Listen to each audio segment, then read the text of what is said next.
No, Roma Wines, R-O-M-A, made in California for enjoyment throughout the world. Roma Wines present Suspense.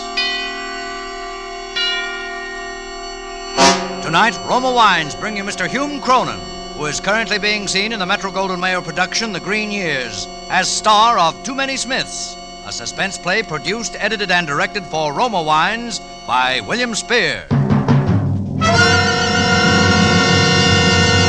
Suspense, radio's outstanding theater of thrills, is presented for your enjoyment by Roma Wines. That's R-O-M-A, Roma Wines. Those excellent California wines that can add so much pleasantness to the way you live, to your happiness in entertaining guests, to your enjoyment of everyday meals. Yes, right now a glassful would be very pleasant, as Roma Wines bring you Hume Cronin in a remarkable tale of Suspense.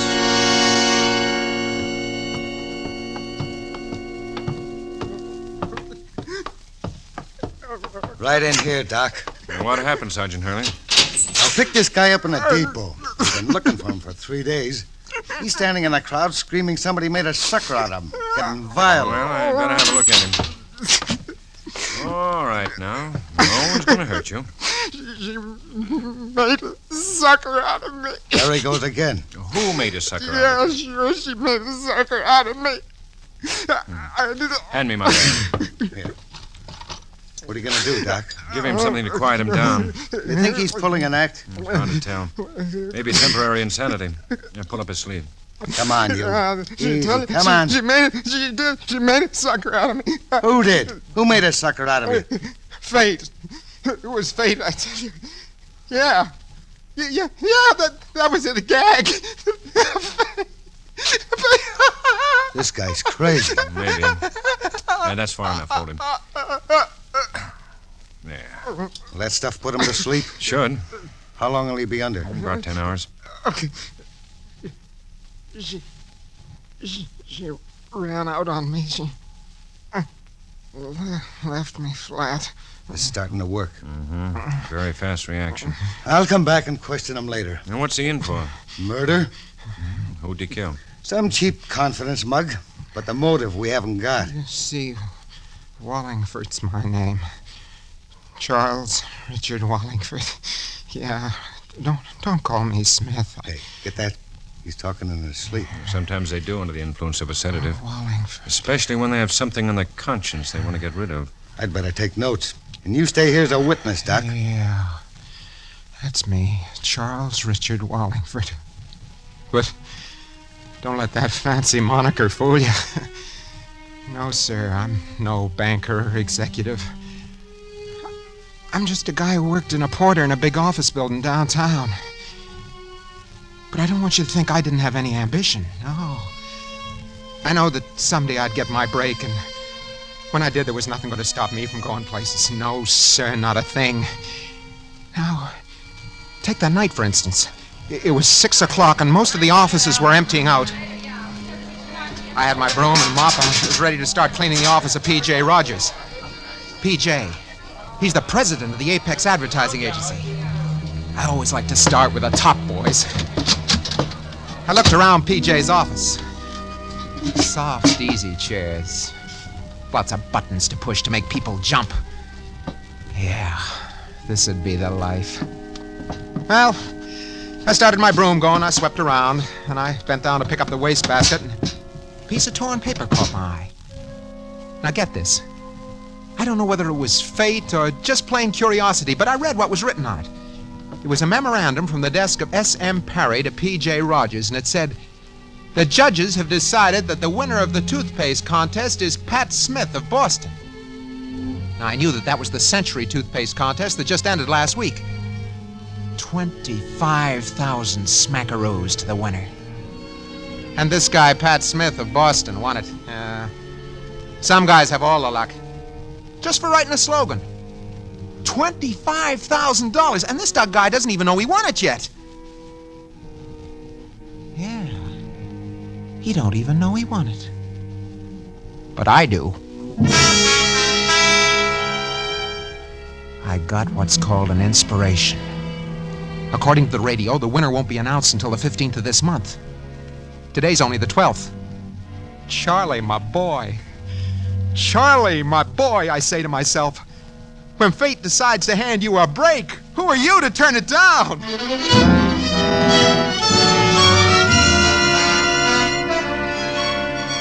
I stalled around until I'd made sure everyone had left the agency.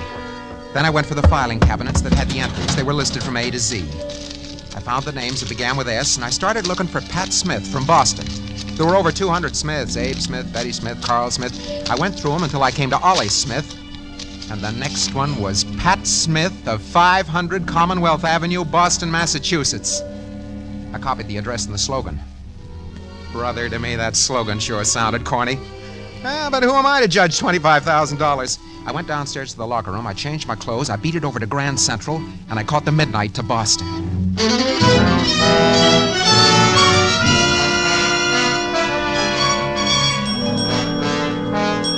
Front boy. 500 Commonwealth Avenue is a big hotel with a sign reading, "For men only." I walked up to the desk. May I help you, sir? Yeah.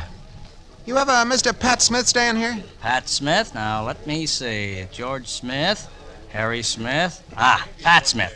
Yes, sir. Room 1133. 1133, thanks. Oh, say, mister, look, we have...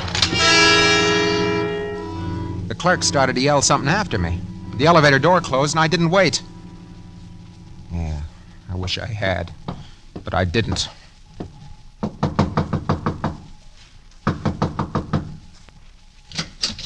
Yeah? Hello. My name's Wallingford. Charlie Wallingford. I'd like to talk to you. What about? About $25,000. This a joke? That kind of money isn't funny, mister. Come on in. Thanks. I'll just move my clothes and you can sit down. Yeah, thanks. Thanks a lot. Now, what can I do for you, Mr. Wallingford? Mr. Smith, how would you like to make $12,500? That's a lot of money. It sure is. What do I have to do? You entered the Century Toothpaste contest, didn't you? The slogan contest? Yeah, how'd you know? I work for the people that run the contest. I see. And I can fix it so that you can win first prize. I'm beginning to understand. Good. Then I don't have to do any explaining. It isn't exactly illegal, is it? Well, maybe not. I thought all these contests were run on the up and up. They are. This happens to be an unusual circumstance. I see. Somebody had to win. It might as well be you. Tell me, why of all the contestants did you happen to pick me? Oh, I don't know. Just chalk it up to fate. And suppose I don't agree to your proposition. Then I'll find somebody else who will. Simple as that? Yeah. All right. It's a deal, Mr. Wallingford.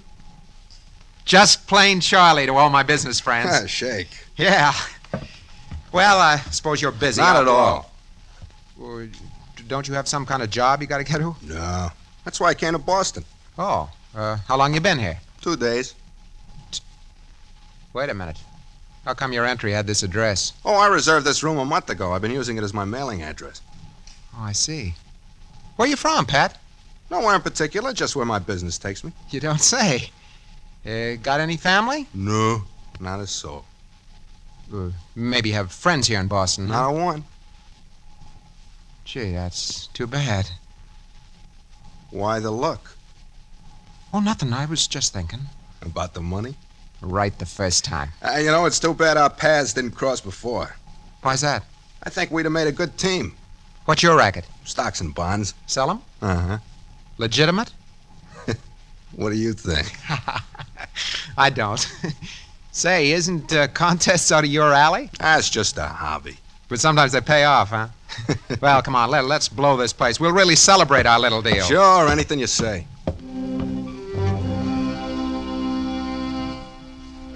I knew I had this guy figured from the second I laid eyes on him. Just a small-time confidence mug. And I knew he wasn't going to play 50-50 with me. No, sir. The minute he got his hands on that dough, I'd have to sing for my half. So I decided to take it all. Yeah, I could be Pat Smith for a couple of days. And just so there wouldn't be too many Smiths, I'd fix this one up with a one-way ticket.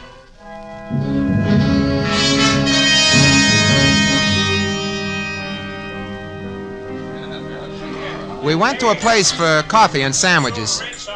I had some of my sleeping pills with me, and by the time we got to the apple pie, he was feeling them. Something wrong with me. What's the matter? My head. I'm going around like a top. Oh, come on, give me your arm. Yeah.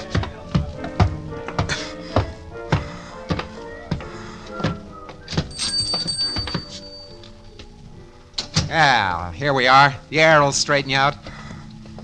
I just want to lay down. You will. In a little while. Where are we going?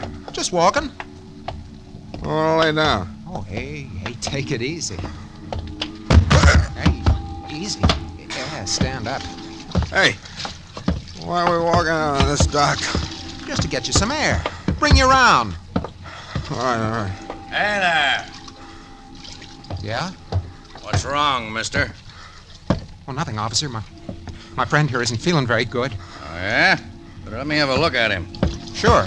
Hey, wake up. I just want to lay down. Okay, mister. I just want to check up. Lots of funny things happen around here at night. Oh, you can't be too careful. No, sir. Good night, officer. Good night. I waited until the cop disappeared into the fog. Smith had passed completely out of the picture. Dragged him down to the end of the dock. I looked around me and I found a piece of lead pipe and that was over. I stripped off his clothes and I changed with him. I stuck the pipe under his belt and I pushed him into the water. I watched his body sink. Then I left the dock. I went back to the hotel and I went up to Smith's room and after a while I went to sleep.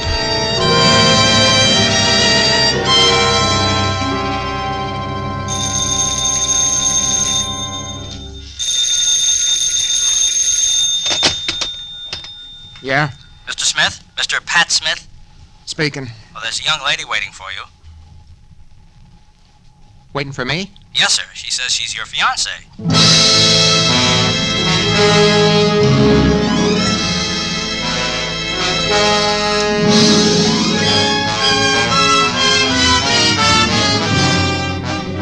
For Suspense, Roma Wines are bringing you as star Hume Cronin in Too Many Smiths by Arthur L. Gray.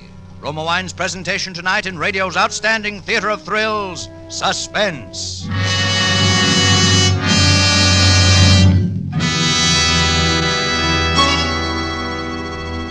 Between the acts of Suspense, this is Truman Bradley for Roma Wines.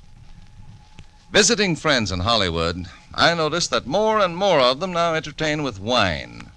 And of all wines served in America, Roma, of course, is the most popular. There are good, sound reasons so many smart Americans prefer Roma wine for entertaining. Roma wine is moderate, inexpensive, and easy to serve. And Roma wine is always delicious, always unvaryingly fine. For Roma, America's greatest vintner, is able to select from more grapes of choice varieties from California's finest vineyards than any other winery. And to this rich treasure of fine grapes, Roma adds years of winemaking skill and resources unmatched in America. Yet, Roma wine, America's first choice, costs no more than ordinary wines.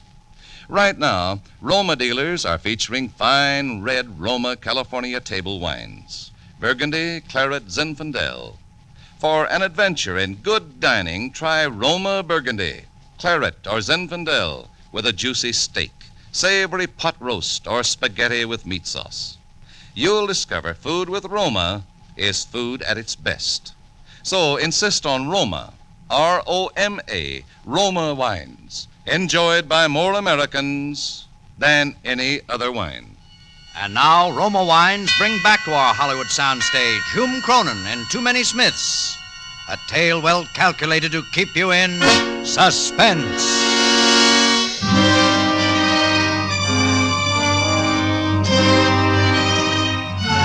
Hello? Hello? Hello? I lay there, paralyzed with that phone in my hand. Hello? Hello? Mr. Smith? Did you hear me, sir? Your fiancée. My fiancée? Yes, sir. Oh, yeah, okay. I'll be right down. She'll be waiting for you in the reception room. This didn't jive. Smith said he didn't know anybody in Boston. I started to break out in a sweat. I had to go down and face her. Trying to avoid it would make things look suspicious. I took my time dressing, but my mind was going like a machine gun. But it was no use. There's nothing I could do but to face her and try and bluff my way.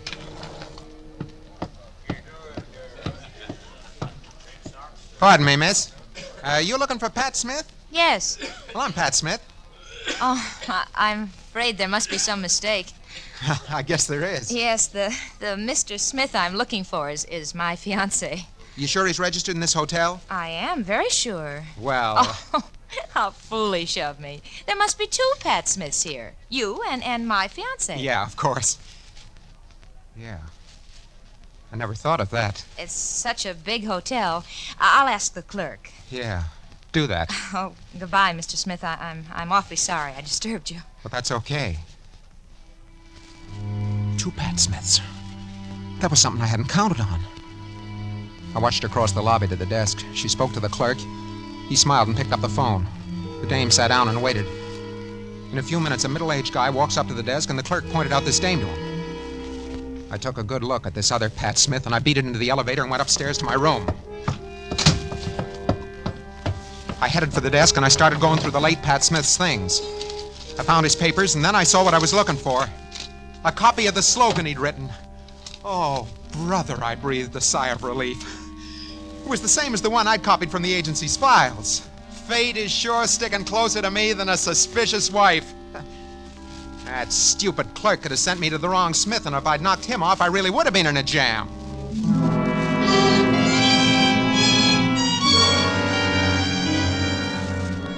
I didn't sleep at all good that night.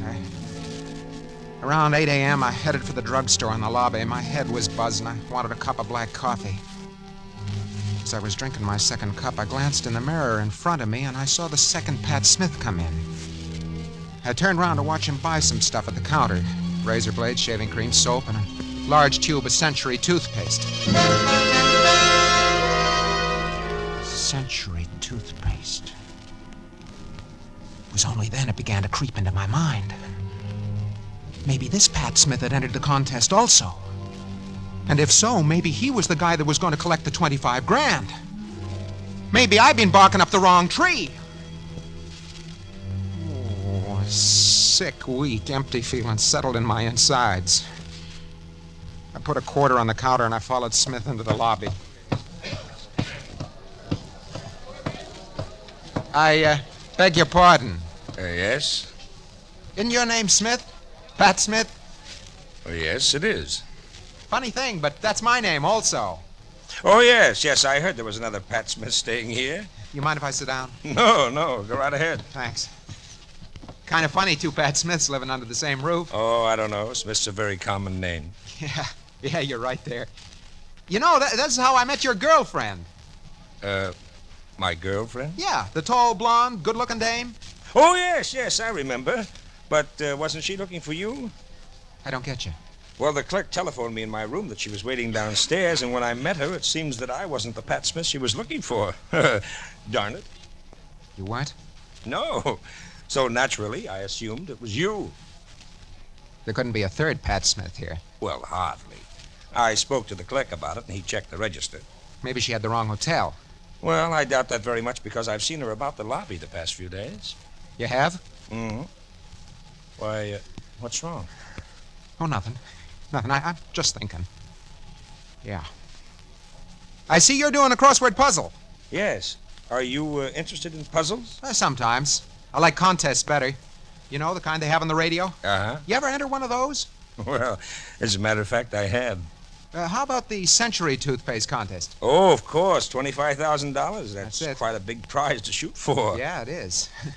What kind of slogan did you write? Well, I think it's pretty good. I got a copy right here in my pocket. Would you care to read it? Sure would. Let me see now. Where is it? Oh, yeah. Here it is. I don't think it'll win first prize, but it might win one of the lesser ones. Well, what do you think, Pat? Yeah. That's pretty good. Much better than the one a certain party I knew wrote.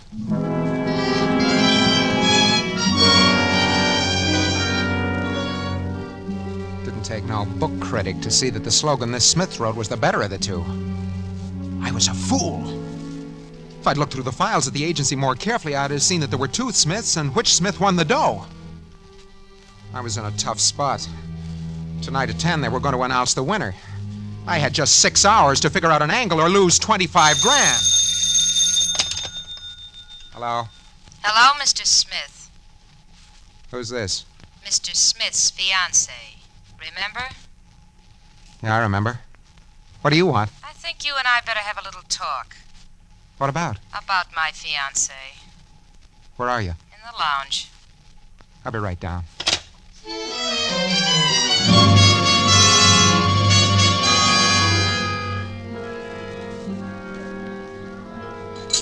Well, hello. Sit down, won't you? Thanks. Okay, what's on your mind? You? Me? Gee, I'm flattered. You needn't be. Okay. What about me? It's so interesting. Why you killed Pat Smith. I don't know what you're talking about. Let's not be stubborn about this, Mr. Wallingford. Must I repeat my question? No. Who are you? You already know that. What's your name? Betty. Betty what? I'm asking the questions. How do you know he's dead? It's in the evening papers. Let me see that. Here. Police discover body in Charles River. First thought to be Charles Wallingford, but fingerprints taken from the dead man proved his identity to be Pat Smith, a small-time confidence man wanted by the police in 3 states. The police are looking for Wallingford. New York City police have discovered that Wallingford's been missing from his rooming house for the past 5 days. You see how I know. Where do you fit? I was supposed to meet Smith here. We had a little job planned. Oh, I see. And you went and spoiled it. Why? Come on, start talking. If I don't like the tone of your conversation, maybe the police will. Well,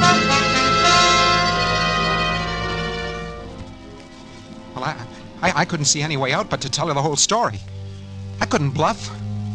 I was scared, and she knew it. She didn't say anything while I was talking. She just sits and stares at me. I always told Pat those contests would be the death of him. Well, that's how it is. This other guy will collect all the dough. You giving up so easily? You have any ideas? $25,000. I was a fool to get mixed up in this in the first place. Are you sure this Smith is going to win? It can't be anyone else. Ah. Well, you've gone so far. Why not take another step? What do you mean? I met this other Smith just as I met you. Yeah, I know that. And from the way his eyes lit up, I could see he was kind of sorry I wasn't his fiancée. So? I don't think Mr. Smith would mind very much taking a walk with me down by the river. Maybe holding hands. I see what you mean. Just the way you did the other job. Well, I don't know. You scared? No, I'm game. Good. Look, you get him on that dock. I'll take over from there. Don't worry. He'll be there. Yeah. By the time the cops fish him out of the river, we'll have the money and plenty of distance. You mean we go together? What's the matter? Don't I appeal to you? Oh, sure. Now, wait here. I'm going to phone him and cast out the bait. Okay. Here's hoping he bites. Don't worry, he will. I watched her walk out of the lounge to the phone booth across the lobby. Every eye in the joint on her. I knew Smith didn't have a chance. And if I hung around her, I wouldn't either. Oh, she was murder, that dame. After this job was over, I was heading in the opposite direction. I could see her talking, and when she hung up, I could tell by the expression on her face that Smith was a cooked turkey. He'll be down in 5 minutes. You better beat it. Okay, baby. You're carrying the ball from now on. See you on the dock. I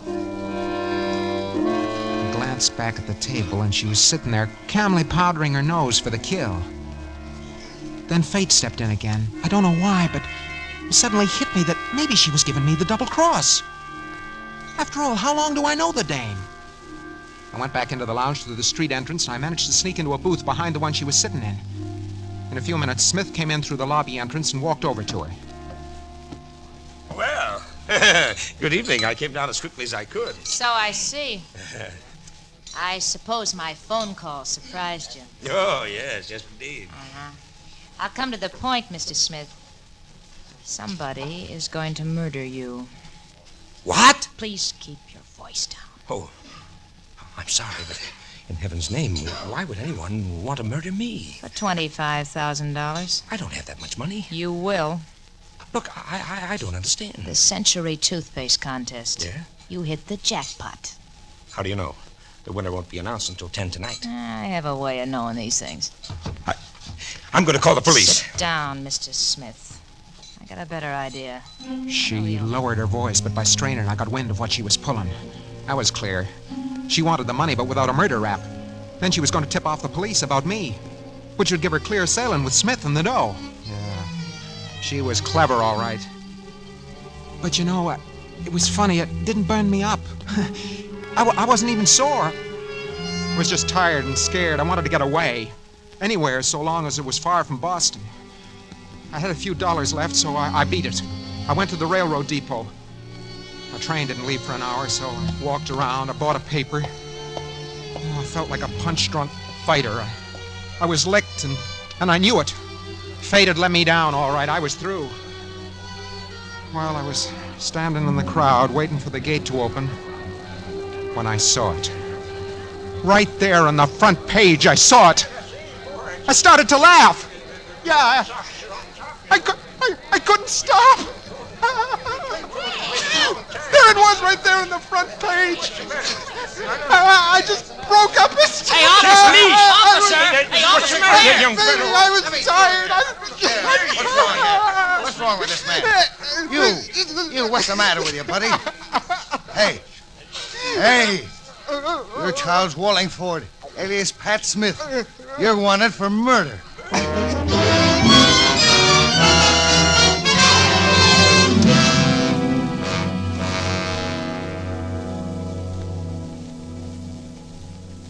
What a story. Starts out as a simple swindle and winds up murder. Yeah, but his story still doesn't tell me what I want to know. What's that, Doc? The cause for his temporary insanity. No, it doesn't at that. Hey, that newspaper. He was reading... Where is it? On the first page. Here. Yeah, here. Take a look at this. The winner of the $25,000 Century Toothpaste Contest was announced last night. The lucky winner was Miss Pat Smith of the little town of Boston, Georgia.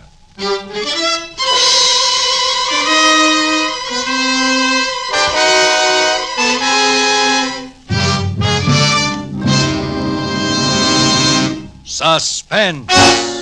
Presented by Roma Wines, R-O-M-A, made in California for enjoyment throughout the world. Just 2 more shopping days before Father's Day, June 16th. This year, give Dad something special, a gift he'll long remember with pride and warm appreciation. Honor him with a bottle of magnificent Roma California champagne, traditional wine for the truly special occasion. Or if you're planning a family party for Dad, make it really festive with the bubbling brilliance of pale gold, sprightly dry Roma champagne. For Roma champagne pays the perfect compliment due the man of the house on his day. And throughout this month of weddings, anniversaries, and gala social events, you can rely on Roma champagne to add the subtle touch of continental smartness that makes your hospitality outstanding. Yet, delicious Roma champagne, so lavish, so glamorous, so flattering to your guests, is really inexpensive. When you shop tomorrow, get Roma champagne. That's R-O-M-A, Roma wine, America's first choice. Next Thursday, same time, Roma Wines will bring you June Dupree as star of Suspense, radio's outstanding theater of thrills. Produced by William Spear for the Roma Wine Company of Fresno, California. This is CBS, the Columbia Broadcasting System.